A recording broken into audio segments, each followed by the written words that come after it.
ಶ್ರೀರಾಮನವಮಿಯ ಬಗ್ಗೆ ಈ ಹಿಂದೆ ಕೆಲ ಮಾಹಿತಿಗಳನ್ನ ಪೌರಾಣಿಕ ಹಿನ್ನೆಲೆಗಳನ್ನು ಕೂಡ ತಿಳಿಸ್ಕೊಟ್ಟಿದ್ದೇನೆ. ನೀವೇನಾದ್ರೂ ಆ ವಿಡಿಯೋವನ್ನು ನೋಡ್ಕೊಂಡಿಲ್ಲ ಅಂತಂದ್ರೆ ದಯವಿಟ್ಟು ಆ ವಿಡಿಯೋವನ್ನು ನೋಡಿ ಆನಂತರದಲ್ಲಿ ಈ ವಿಡಿಯೋ ಎನ್ನುವಂಥದ್ದನ್ನ ನೋಡಿ. ಹಾಗಾದ್ರೆ ಈ ದಿನವನ್ನ ಹೇಗೆ ಆಚರಿಸಬೇಕು ಅಂತ ಕೇಳಿದ್ರೆ, ಬೆಳಿಗ್ಗೆ ಬೇಗನೆ ಎದ್ದು ಮಂಗಳ ಸ್ನಾನವನ್ನ ಮಾಡಿ ಮಡಿ ಬಟ್ಟೆಗಳನ್ನು ಧರಿಸಬೇಕು. ದೇವರ ಕೋಣೆಯಲ್ಲಿ ಒಂದು ಮಣೆ ಅಥವಾ ಪೀಠದ ಮೇಲೆ ಕೆಂಪು ಅಥವಾ ಹಳದಿ ಬಣ್ಣದ ಬಟ್ಟೆಗಳನ್ನು ಹಾಸಿ ಅದರ ಮೇಲೆ ಪ್ರಭು ಶ್ರೀರಾಮ, ಸೀತಾದೇವಿ, ಲಕ್ಷ್ಮಣ ಮತ್ತು ಆಂಜನೇಯ ಸ್ವಾಮಿ ಇರುವ ಚಿತ್ರಪಟ ಅಥವಾ ವಿಗ್ರಹವನ್ನ ಪ್ರತಿಷ್ಠಾಪನೆ ಎನ್ನುವಂಥದ್ದನ್ನ ಮಾಡಬೇಕು.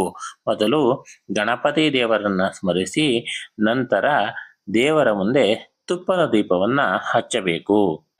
ನಾನು ಮತ್ತು ನನ್ನ ಕುಟುಂಬದ ಶ್ರೇಯೋಭಿವೃದ್ಧಿಗಾಗಿಯೇ ಈ ಪೂಜೆಯನ್ನ ಮಾಡುತ್ತಿರುವೆ ಎಂದು ಸಂಕಲ್ಪವನ್ನ ಮಾಡಿಕೊಳ್ಳಬೇಕು. ನಂತರ ಅಲ್ಲಿರುವ ವಿಗ್ರಹಗಳಿಗೆ ಪಂಚಾಮೃತಾಭಿಷೇಕವನ್ನ ಮಾಡಬೇಕು. ಪ್ರಭು ಶ್ರೀರಾಮನಿಗೆ ತುಳಸಿಯನ್ನ ತಪ್ಪದೇ ಅರ್ಪಿಸಬೇಕು. ಸಾಧ್ಯವಾದಷ್ಟು ರಾಮನಾಮವನ್ನ ಪಠಿಸಬೇಕು.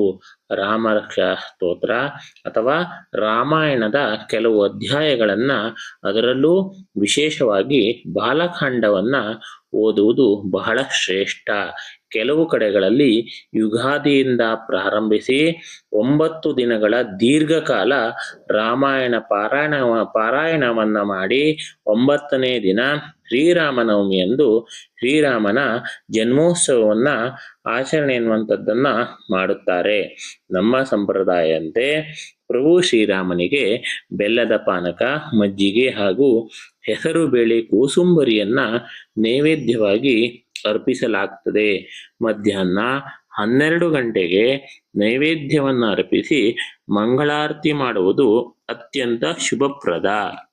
ಈ ಆಚರಣೆ ಮಾಡುವುದರಿಂದ ಏನು ಫಲಗಳು ಸಿಗ್ತವೆ ಅಂತ ಕೇಳಿದ್ರೆ, ಶ್ರೀರಾಮನವಮಿಯಂದು ಬ್ರಹ್ಮಾಂಡದಲ್ಲಿ ಪ್ರಭು ಶ್ರೀರಾಮಚಂದ್ರರ ತತ್ವ ಇತರ ದಿನಗಳಿಗಿಂತಲೂ 1000 ಪಟ್ಟು ಹೆಚ್ಚಾಗಿ ಇರ್ತದೆ. ಈ ದಿನದಂದು ನಡೆಯುವ ಭಜನೆ, ಕೀರ್ತನೆ ಮತ್ತು ರಾಮಾಯಣ ಪಾರಾಯಣದಿಂದ ಮನಸ್ಸಿನ ಅಶಾಂತಿಯೆಲ್ಲ ಹೋಗಿ ಆಂತರಿಕ ನೆಮ್ಮದಿ ಎನ್ನುವಂಥದ್ದು ದೊರೆಯುತ್ತದೆ. ಪ್ರಭು ಶ್ರೀರಾಮ ಆದರ್ಶ ಕುಟುಂಬ ಜೀವನಕ್ಕೆ ಮಾದರಿಯಾದವರು.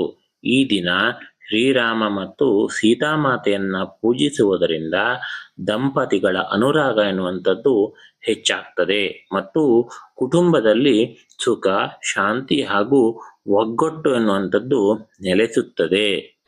ಈ ದಿನ ರಾಮನಾಮವನ್ನ ಸ್ಮರಿಸುವುದರಿಂದ ಮನಸ್ಸಿನ ಚಂಚಲತೆಯೂ ದೂರ ಆಗ್ತದೆ, ಮಾನಸಿಕ ಒತ್ತಡವೂ ಕೂಡ ಕಡಿಮೆಯಾಗುತ್ತದೆ.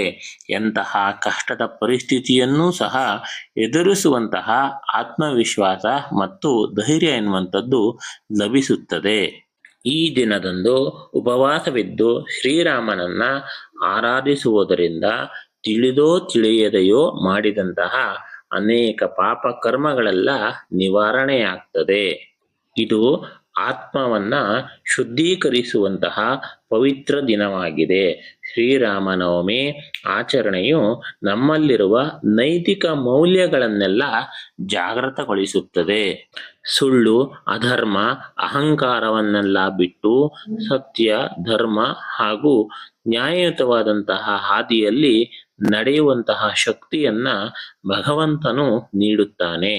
ಶ್ರದ್ಧಾ ಭಕ್ತಿಯಿಂದ ಶ್ರೀರಾಮನವಮಿಯ ದಿನ ರಾಮರಕ್ಷಾ ಸ್ತೋತ್ರವನ್ನು ಅಥವಾ ರಾಮನಾಮ ಜಪವನ್ನ ಮಾಡುವುದರಿಂದ ನಾವುಗಳು ಅಂದುಕೊಂಡ ಕೆಲಸಗಳೆಲ್ಲ ನಿರ್ವಿಘ್ನವಾಗಿ ಆಗುತ್ತದೆ ಮತ್ತು ಜೀವನದಲ್ಲಿ ಸಮೃದ್ಧಿ ಎನ್ನುವಂಥದ್ದು ಉಂಟಾಗ್ತದೆ.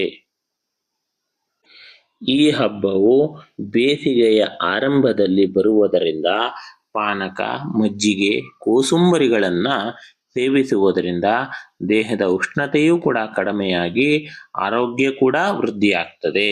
ಹೀಗೆ ನಾವು ಕೊಟ್ಟಂತ ಮಾಹಿತಿ ಅನ್ನುವಂಥದ್ದು ನಿಮಗೆ ಅರ್ಥ ಆದ್ರೆ, ಇಷ್ಟ ಆದ್ರೆ ದಯವಿಟ್ಟು ಒಂದು ಲೈಕ್ ಮಾಡಿ.